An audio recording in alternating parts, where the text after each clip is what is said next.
Bon, nous allons actuellement voir comment configurer notre page professionnelle. Quand je parle de configurer, c'est comment soit changer le nom, soit ajouter une nouvelle adresse, ajouter un nouveau numéro de téléphone, définir qui va voir nos publications, qui ne doit pas le voir, à qui est-ce que je veux m'abonner, à qui est-ce que je ne veux pas m'abonner, dans quel pays est-ce que je vais être visible, dans quel pays je ne vais pas être visible, à quel âge, est-ce que j'ai des restrictions au niveau des âges, qui sont les personnes qui peuvent consulter ma page, est-ce que ce sont des contenus interdits au moins de 18 ans ou est-ce que c'est pour tout type d'âge. Là, c'est ça qu'on parle de la configuration. Pour donc configurer notre page, qu'est-ce qu'on fait? Là, actuellement, vous avez vu comment on a basculé sur notre profil de page. Donc, actuellement, on est sur le profil de notre page. Parce que quand je clique là, vous voyez, c'est notre page. Pour donc la configurer, la première action de configuration, c'est quoi? On peut simplement venir sur le profil de la page et on clique sur modifier. Quand on va cliquer sur modifier, vous allez voir la possibilité de modifier déjà notre photo de profil qui est le logo. En haut, là, si on clique sur modifier, on va changer. Maintenant, vous allez également voir la possibilité de modifier notre biographie. Donc, voici la biographie. Si je veux la modifier, je clique simplement sur modifier, modifier la bio et je vais modifier comme je veux et plus tard enregistrer. Je reviens là, je ne vais pas modifier la bio. Maintenant, en plus de modifier la bio, vous voyez le détail de la page. Je clique sur modifier. Quand je clique sur modifier, j'ai la possibilité déjà d'ajouter un numéro de téléphone. Ici, en cliquant ici, j'ajoute un numéro de téléphone. Si j'ai déjà le numéro de téléphone, je l'ajoute. Maintenant, je peux également ajouter une adresse mail. Si je l'ai déjà créée, j'ajoute mon adresse mail. Je peux également ajouter une zone de service, une zone géographique de mon service. Ça s'étend sur quel territoire. Donc, ça peut être une entreprise camerounaise, mais mon service s'étend dans quelle zone géographique? Est-ce que c'est dans tout le monde entier ou bien c'est uniquement en Afrique? Je peux ajouter la zone ici. Maintenant, également, je peux ajouter des horaires. Ça veut dire, si je suis une entreprise, si par exemple un restaurant, ajouter des horaires sera avantageux pour moi parce que j'aurai la possibilité de dire, bon, mon restaurant, il est ouvert le lundi à vendredi à telle heure, le samedi à telle heure, le dimanche à telle heure. Là, ça fait en sorte que quelqu'un peut peut-être se renseigner si à 23 h nous sommes toujours ouverts, il se rend sur notre page, il regarde ici dans nos horaires, et à 23 h, ou bien si on ferme à minuit, ou bien si on ferme à 2 h du matin. Donc, c'est aussi très pertinent. Également, pour des centres hospitaliers, c'est aussi un avantage. Vous pouvez également ajouter des services et plus tard, quand vous aurez ajouté tout cela, vous cliquez simplement sur enregistrer. Là, c'est ce qui concerne la configuration du profil. Maintenant, on va donc voir comment changer le nom de la page. Pour donc changer le nom de notre page, une fois que nous sommes à l'accueil, on va cliquer à ce niveau-ci. Quand on se trouve là, on descend, on vient dans paramètres et confidentialité. Une fois dans paramètres et confidentialité, on clique dans paramètres. Quand on est dans paramètres, on va cliquer sur paramètres de la page. Nom.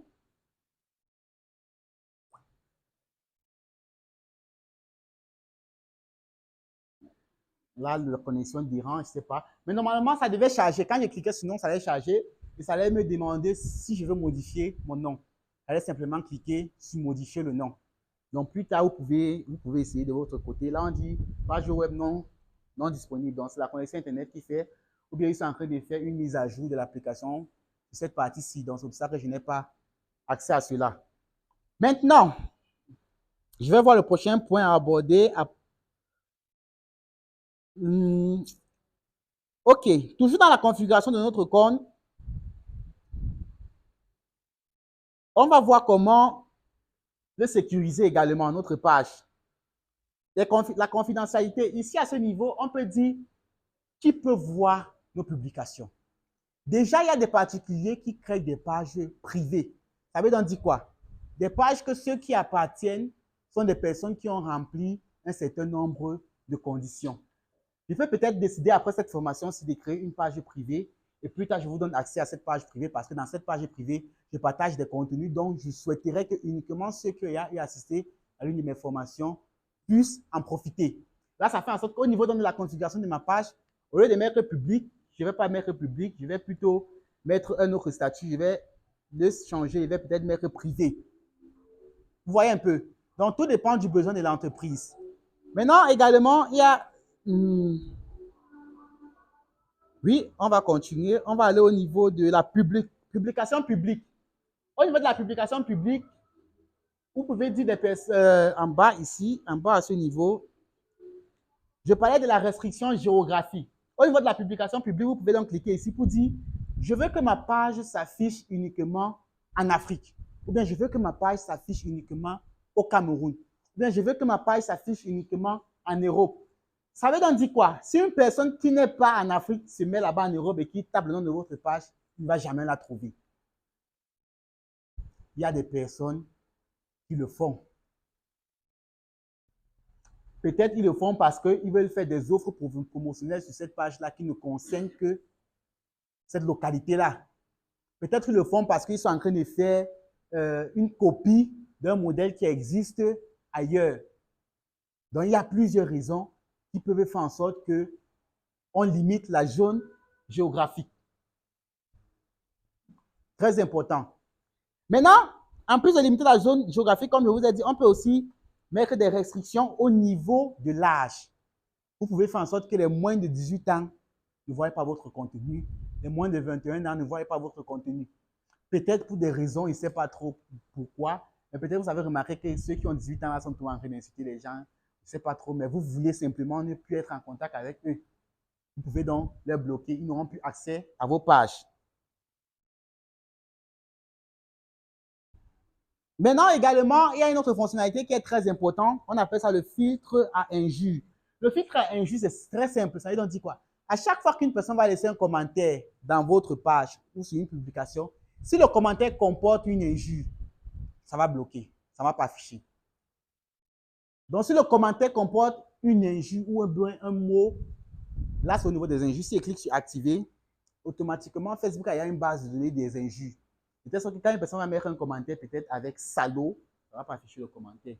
Ou bien feignant, ou bien illettré, ou bien s'il y a des choses, ça ne va pas afficher le commentaire.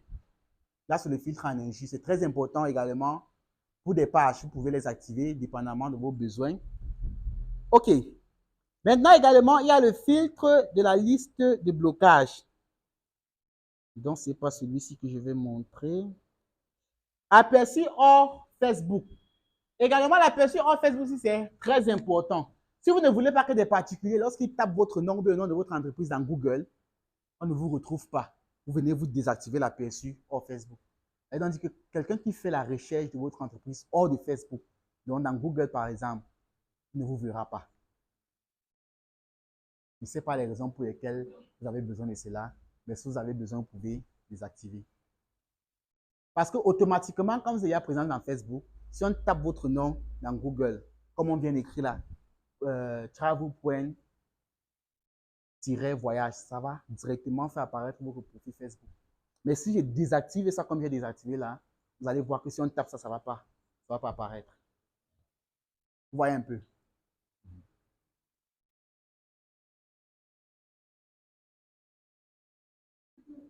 Maintenant, également, si vous avez remarqué, il y a des pages sur lesquelles, quand vous arrivez, on dit toujours commentaire pertinent.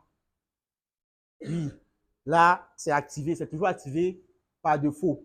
On classe les commentaires les plus pertinents en avant. Là, c'est intéressant, vous devez toujours classer cela en avant. On va avancer. Pour ce qui est également de la configuration, on peut voir le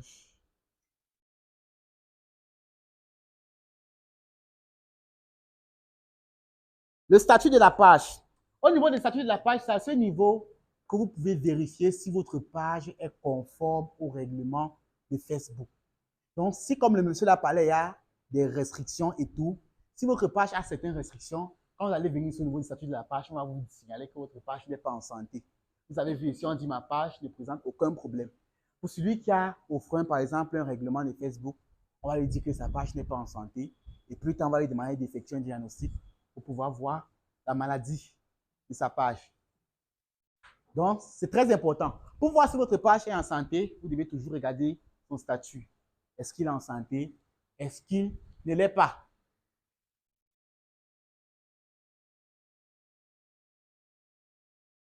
OK, je crois que c'est tout pour ce qui concerne la configuration de notre page Facebook.